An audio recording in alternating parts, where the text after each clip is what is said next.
গেলে 2 বছরের কারাদণ্ড এবং আর্থিক জরিমানা। জুম্মার নামাজ না পড়লেই জেল। ধর্ম পালনে সরকারি আইন চালুর বিস্ময়কর ঘটনা। শুক্রবারের জুম্মার নামাজে অনুপস্থিত থাকলে এখন থেকে কঠোর শাস্তির মুখে পড়তে হবে মুসলিমদের। সরকারের নতুন আইন অনুযায়ী মুসলিম পুরুষদের বিরুদ্ধে 2 বছর পর্যন্ত সাজা এবং 62,000 টাকা পর্যন্ত আর্থিক জরিমানার বিধান রাখা হয়েছে। ধর্ম পালনে মালয়েশিয়ার তেরেঙ্গানু রাজ্যে এমন আইন চালু হওয়ায় বিস্মিত বিশ্ব।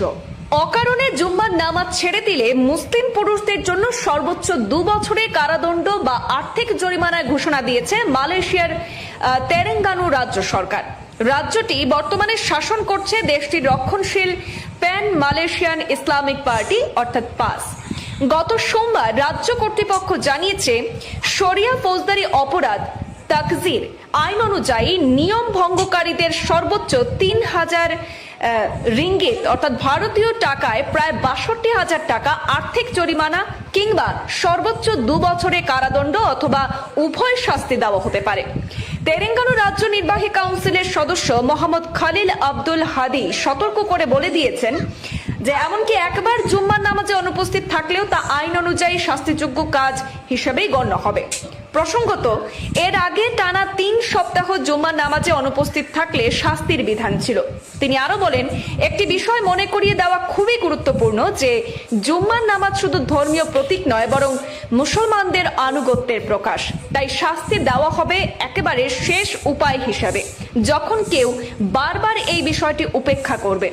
ধর্মীয় অনুশাসনকে গুরুত্ব দিতে এবার আইনকে আরো কঠোর করা হয়েছে। সেখানকার রাজ্য সরকার জানিয়েছে মানুষকে এই বাধ্যবাধকতার কথা মনে করিয়ে দিতে মসজিদগুলোতে ব্যানার টানানো হবে। সেই সঙ্গে অনুপস্থিতদের বিষয়ে ব্যবস্থা নেওয়া হবে জনগণের অভিযোগ অথবা টহল দলের মাধ্যমে। এটি রাজ্যের ক্ষমতাসীন পাস দলের বৃহত্তর উদ্যোগের অংশ, যারা মালয়েশিয়ায় শরিয়া আইনের আরো কঠোর প্রয়োগ চায়। দলটি বর্তমানে দেশের পার্লামেন্টের সবচেয়ে বড় রাজনৈতিক দল এবং 13টি রাজ্যের মধ্যে 4টিতে তাদের শাসন রয়েছে। অতীতে দলটি শরিয়া ভিত্তিক কঠোর আইন প্রবর্তনের চেষ্টা করেছিল, যেখানে গুরুতর অপরাধের জন্য কঠিন শাস্তির প্রস্তাব রাখা হয়েছিল। উল্লেখ্য, মালয়েশিয়ায় দ্বৈত আইনি কাঠামো কার্যকর রয়েছে।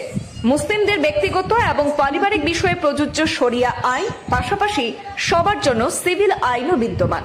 প্রায় 3,30,00,000 জনসংখ্যার সেই দেশে 2/3 জাতিগত মালয়, যাদের আইনের দৃষ্টিতে সবাই মুসলিম। বাকি অংশে রয়েছেন চীনা এবং ভারতীয় সংখ্যালঘু সম্প্রদায়।